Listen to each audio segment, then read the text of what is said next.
నమస్తే, నేను Keshav. Welcome to Suman TV. ఆంధ్రప్రదేశ్లో రాజకీయంగా రాజుకుంటున్నటువంటి కొన్ని చిచ్చులు చిరికి గాలివానలుగా మారుతున్నాయి.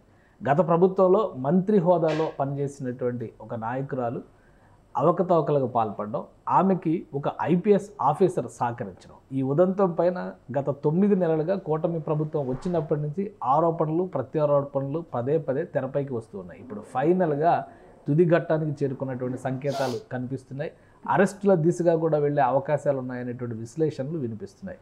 ఏంటి, ఎవరా మంత్రి, ఎవరా మాజీ మంత్రి, ఎవరా ఐపీఎస్, ఒకసారి విశ్లేషించేటువంటి ప్రయత్నం చేద్దాం. మనతో పాటు చంద్ర శ్రీనివాస్ గారు ఉన్నారు, అనలిస్ట్. చంద్ర శ్రీనివాస్ గారు నమస్కారం. నమస్కారం అండి. ఒక మాజీ మంత్రికి సంబంధించిన ఉదంతం, ఉమ్మడి గుంటూరు జిల్లాలో చాలా సెటిల్మెంట్లు, చాలా వ్యవహారాలు ఉన్నాయనేటువంటి ప్రచారం ఇంతకాలం జరిగింది. సోషల్ మీడియాలో తనపైన దుష్ప్రచారం చేస్తారని కంప్లైంట్లు కూడా ఇచ్చారామా. సో వైసీపీ నాయకులు ఆమెకు అండగా నిలబడ్డారు. ఇప్పుడు ఫైనల్గా ఒక క్లారిటీ వచ్చేసింది. రాష్ట్రపతి గవర్నర్ ఒక పర్మిషన్ ఇచ్చారు, ఎంక్వైరీ ముందుకు వెళ్ళబోతుంది అనేటువంటి సంకేతం. ఏంటి అసలు ఆ కథ? మీరు చెప్పింది ఇక డౌటే లేదు. మాజీ వైద్య ఆరోగ్య శాఖ మంత్రి విడుదల రజనీ గారే చిలకలూరుపేటలో మంత్రి అయిన తర్వాత 2019 తర్వాత ఈ లక్ష్మీ బాలాజీ స్టోన్ క్రషర్స్ వాళ్ళని బెదిరించి వాళ్ళ పిఏ రామకృష్ణ ద్వారా 5 కోట్ల రూపాయలు అడిగినట్టుగా ఆయన కంప్లైంట్ ఇచ్చారు. గత ప్రభుత్వాలు 5 సంవత్సరాలు ఉన్నారు కాబట్టి ఏ విధమైన ఇది జరగలే, కంప్లైంట్ ఇచ్చినా కానీ.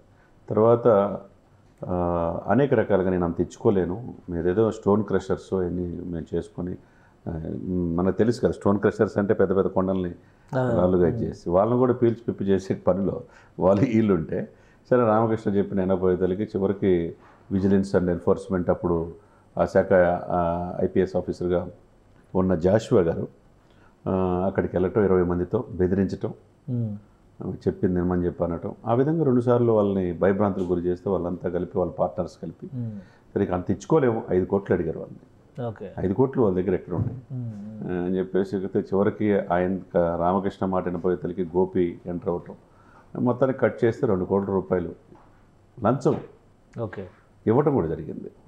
ఈకపోతే మాత్రం నువ్వు ఉండవు, నేను లేపేస్తాం, నువ్వు ఉండవు అని చెప్పి విజిలెన్స్ అండ్ ఎన్ఫోర్స్మెంట్ శాఖ వాళ్ళే చెప్పినప్పుడు ఏం చేయగలరు? పెనాల్టీల రూపంలో కూడా భారీగా లేకపోతే మీకు ఫైన్ వేస్తాను, అసలు ఉండవు అని చెప్పేసి అనే రకంగా భయపెడితే ఎవరైనా ఏ వ్యాపారంగా భయపడతారు కదా. ఎందుకంటే ఒకవైపు రాజకీయ ఒత్తిడి, ఒకవైపు డిపార్ట్మెంట్ ఒత్తిడి. మరి ఆ సిచ్యువేషన్స్లో ఇక్కడ గోపి దగ్గరికి వెళ్తాం, ఆ పంచాయతీ 2 కోట్లకి ఇది ఒకటో 2 కోట్లు మినిస్టర్ గారికి ఇచ్చారని చెప్పి చెప్తున్నాడు ఆయన. అదేవిధంగా ఇది సెటిల్ చేసినందుకు జాషువాకి 10 లక్షలు, గోపికి 10 లక్షలు, అంటే 2,20 లక్షల రూపాయలు ముడుపులు తీసేసుకున్నారు. దీని మీద అంటే విచారించాలంటే ఆరోపించినప్పుడు అంటే చాలామంది ఆరోపిస్తుంటారు, దాన్ని మాజీ మంత్రిగా చేశారు కాబట్టి గవర్నర్ పర్మిషన్ కావాలి. అందులో ఐపీఎస్ ఆఫీసర్గా ఉన్నారు కాబట్టి ఈయన ఇది కూడా జాషువాని విచారించాలని పర్మిషన్ ఉండాలి. ఆల్రెడీ జాషువాని ఇచ్చిన గవర్నర్ పర్మిషన్ సర్వీస్లో ఉన్న ఐపీఎస్ ఆఫీసర్ జాషువా మీద అనేక ఎలిగేషన్స్ కూడా ఉన్నాయి. గత ప్రభుత్వం చెప్పినట్టు విన్నాడు అనేది అనేక రకమైన ఈయన మీద అభియోగాలు ఉన్నాయి. అందులో పట్టాభిని మీకు తెలుసు తీసుకెళ్ళి ట్రీట్మెంట్ ఇచ్చింది కూడా ఈయనే. సరే ఇవన్నీ కూడా ప్రభుత్వం ఏది మర్చిపోదు కదా ఈ ప్రభుత్వంతో.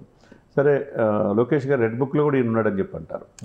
ఏదైనా కానీ ఈయనకి ఈ రోజున గవర్నర్ విచారించవచ్చు అని సెక్షన్ 17A ఏసీబీ కేసు కింద యాంటీ కరప్షన్ బ్యూరో కేసు కూడా నమోదైంది.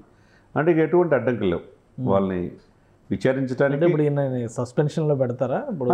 సునీల్ కుమార్ని పెట్టినట్టుగా డెఫినెట్గా సస్పెన్షన్. ఎందుకంటే ఇప్పుడు 15 మంది ఐపీఎస్ ఆఫీసర్స్ ఎలిగేషన్స్ ఉన్న వాళ్ళలో జాషువా కూడా ఒకటి ఉన్నాడు, ఒక వ్యక్తి. కాబట్టి ఇతను సఫిషియెంట్గా గవర్నర్ గారు కూడా అఫీషియల్గా విచారించవచ్చు అని ఇచ్చినప్పుడు వీళ్ళు సాక్షాత్తు ఏసీబీ ఉంటారు కదా anti corruptions bureau, case file చేయటం. ఒకవైపు మాజీ మంత్రి కాబట్టి ఆమె మీద ఎలిగేషన్స్కి ఓనర్ ఎవరైతే Lakshmi Balaji stone crusher owner ఎవరు, ఎప్పుడు ఇచ్చాడు, ఏ విధంగా ఇచ్చారు, ట్రాన్స్ఫర్. కానీ మొన్న మధ్య ఆమె కూడా ప్రెస్ మీట్ పెట్టి తన పైన దుష్ప్రచారం చేస్తున్నారు, కొంతమంది ఉద్దేశపూరితంగా ఇలాంటి సోషల్ మీడియాలో వైరల్ చేస్తున్నారు, ఏ తప్పు చేయలేదు, ఇలాంటి సవాళ్ళు కూడా విసిరారు. అలానే ఇంకో ప్రచారం కూడా జరిగింది సోషల్ మీడియాలోనే, ఆ తీసుకున్న మొత్తం రిటర్న్ చేసేసారు, కాంప్రమైజ్ చేసుకున్నారని కూడా ఒక ప్రచారం జరిగింది.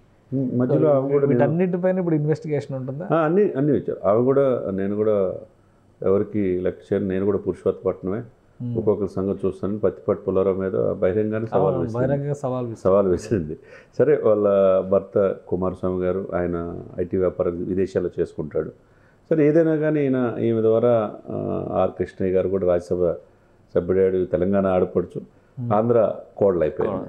సరే ఏదేమైనా కానీ ఆమె నేను ఒకప్పుడు సైబరాబాద్లో చంద్రబాబు నాయుడు గారు నాటిన మొక్క నేనని చెప్పి అన్న ఆమె ఆ తర్వాత క్రమంలో వైసీపీకి వెళ్ళటం పదవులు అధిరోహించడం అనేక వివాదాల నడుమ అనేక రకాలుగా ఉన్నాయి. కాబట్టి ఈ సిచ్యువేషన్స్లో సోషల్ మీడియాలో కూడా అదేవిధంగా అనేకమైన ఆరోపణలు కూడా ఉన్నాయి. ఇప్పటికి ఏంటంటే విచారించాలన్న అధికారులు పర్మిషన్స్ కావాలి. మాజీ మంత్రిగా చేశారు కాబట్టి, ఎమ్మెల్యేగా చేశారు కాబట్టి, సరే కక్షపూర్తిగా చేశారని చెప్పి అదొకటి అంటారు. కాబట్టి ఇన్ని రోజులకి ఇప్పుడు గవర్నర్ ఒక క్లియర్ ఇన్వెస్టిగేషన్, ఒక ప్రైమరీ రిపోర్ట్ రెడీ పెట్టుకునే ఈ చర్యలు మొదలవుతున్నాయి. డెఫినెట్గా ఏసీబీ కేసు 17A ప్రకారం నమోదు చేశారు. వాళ్ళ ఆధారాలు వీళ్ళు సమర్పించాలా. ఆ స్టోన్ క్రషర్స్ వాళ్ళు నిజమే అనుకొని చూపించగలిగితే వాళ్ళ ట్రాన్సాక్షన్ జరుగుతాయి కదా. 2 crores ఇవ్వటం, 10 లక్షలు ఎప్పుడు ఇవ్వటం ఇవన్నీ కూడా ఏమున్నాయి. ఇవన్నీ ఏదో కక్ష సాధింపు వ్యవహారాల్లాగా. ఇప్పుడు కాకినాడ పోర్టు విషయంలో చాలా పెద్ద స్టోరీ బయటకు వచ్చింది. అవును, 40,000 కోట్ల రూపాయలు 5 సంవత్సరాలు జరిగిందని. అది జరిగింది, ఏమి లేదు, తెలియదు, ఏమీ ఇంతవరకు తేలలేదు. కాకినాడ పోర్టుని ఆయన రావు గారి దగ్గర నుంచి ట్రాన్స్ఫార్మ్ చేసేటువంటి క్రమంలో జరిగిన అవకతవకలు కూడా కాంప్రమైజ్ అయిపోయినాయి. రెండో కంటే తెలియకుండా ఇప్పుడు ఇది కూడా అలాంటి కోటాలో వెళ్ళిపోయేటువంటి అవకాశం ఉంటుందా? కరెక్ట్ అండి. ఇప్పుడు అది అందరికి కూడా ఏంటంటే ఈ ప్రభుత్వం డెఫినెట్గా చర్యలు తీసుకుంటుంది. దూరంపూడి అరాచకాలకి అడ్డుపడాలనేది అనేక మంది కోరుకున్నారు.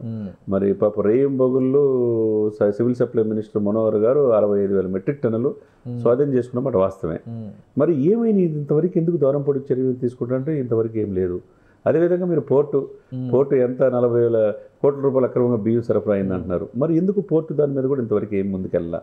మరి అది కూడా కాలం నిర్ణయించాలి, తెలియాలి. ఇకపోతే ఆ విధంగానే ఈ కేసు కూడా ఇదైద్ది అనేది కూడా ఉంటుంది, ఆలోచన ఉంటుంది. కాకపోతే ఇక్కడ ఏంటంటే క్లియర్ కట్గా అందులో మాజీ మంత్రి పత్తిపాటి పుల్లారావు గారికి ఏకుమేకై అక్కడ కూర్చున్నట్టుగా ఆయన ప్లేస్లోనే వచ్చి ఆయన ద్వారా పరిచయం అయిన ఈమె ఆయన్నే ఓడించి మంత్రి అయింది. ఆ తర్వాత ఆయన ఇబ్బందులు గురి చేసింది అని చెప్పేసి ఆయన పూర్తిగా అక్కడ వదిలేసేసి హైదరాబాద్లో రియల్ ఎస్టేట్ వ్యాపారం చేసుకున్నాడు కొన్నాళ్ళు. ఇకపోతే ఇప్పుడు వెళ్ళి గెలిచాడు కాబట్టి ఆయన కూడా ఆ టైం వచ్చింది అన్నట్టుగా నేను ఎవరిని వదిలిపెట్టినాను ఆయన అంటున్నాడు. వాస్తవాలు ప్రజలకు తెలియాల్సిన అవసరం ఉండదు. ఒకవేళ తప్పు కనుక విడుదల రజనీ గారు చేస్తే ఏ రోజు నియోజకవర్గానికి పరిమితం అరెస్టులు ఈ కేసులోనే ఉంటాయా? ఇంకా అంతేకాదు, ఒక అధికారి కనిపిస్తున్నారు, ఒక రాజకీయ నాయకులు కనపడుతున్నారు. ఇక్కడ ఏంటంటే ఆమె ఎక్కువ నియోజకవర్గ ప్రజలు చిలకలూరుపేట అయినా బైవర్త్ గుంటూరులోనే పట్టాపూర్లో ఉంటా వైద్య ఆరోగ్య శాఖ మంత్రిగా ఆమె డ్యూరింగ్ ద పీరియడ్ పనిచేసింది.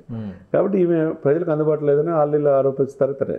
కానీ ప్రభుత్వం ఒక వ్యక్తి బాధ్యతాయుతమైన పోస్టులో మంత్రిగా ఉండి ప్రైవేటు సంస్థలు వాళ్ళు నిర్వహించుకుంటే చివరికి స్టోన్ క్రషర్లను ఎవరిని వదలకుండా లంచాలు తీసుకోవడం అనేది అదొక నేరం కింద భావించవచ్చు. కాబట్టి సఫిషియెంట్ ఆధారం కూడా ఈ లక్ష్మీ బాలాజీ స్టోన్ క్రషర్లు చూపించాల్సిందే. చూపిస్తే కనుక దీంట్లో వీళ్ళు కూడా సీరియస్ యాక్షన్ తీసుకునే అవకాశం స్పష్టంగా కనపడుతుంది. రైట్. థ్యాంక్ యూ చంద్ర శ్రీనివాస్ గారు. ఇది మాజీ మంత్రికి సంబంధించినటువంటి ఉదంతో అలానే ఒక ఐపీఎస్ ఆఫీసర్కి సంబంధించిన వ్యవహారం కూడా ఇందులో ఇన్వాల్వ్ అయి ఉంది. ఇన్వెస్టిగేషన్కి గవర్నర్ క్లియరెన్స్ ఇచ్చారు కాబట్టి విడుదల రజనీతో పాటు జాషువా పైన కూడా విచారణ జరిగేటువంటి అవకాశం ఉంది. ఇక రెడ్ బుక్లో ఈ చాప్టర్లో అరెస్ట్ అవ్వడానికి అవకాశాలు ఎంతవరకు ఉన్నాయి, దీనిపైనే లోతైన అధ్యయనం జరుగుతుంది. అక్కడ రాజకీయ కక్షలు ఇతర అంశాలని పక్కన పెట్టి చూస్తే లంచాల వ్యవహారాన్ని మాత్రం చాలా సీరియస్గా పరిగణలోకి తీసుకోవాలనేటువంటి విషయంలో ఏపీ ప్రభుత్వం ముందడుగు వేస్తున్నట్టుగా తెలుస్తుంది. ఇది స్పెషల్ డిస్కషన్. Keep watching.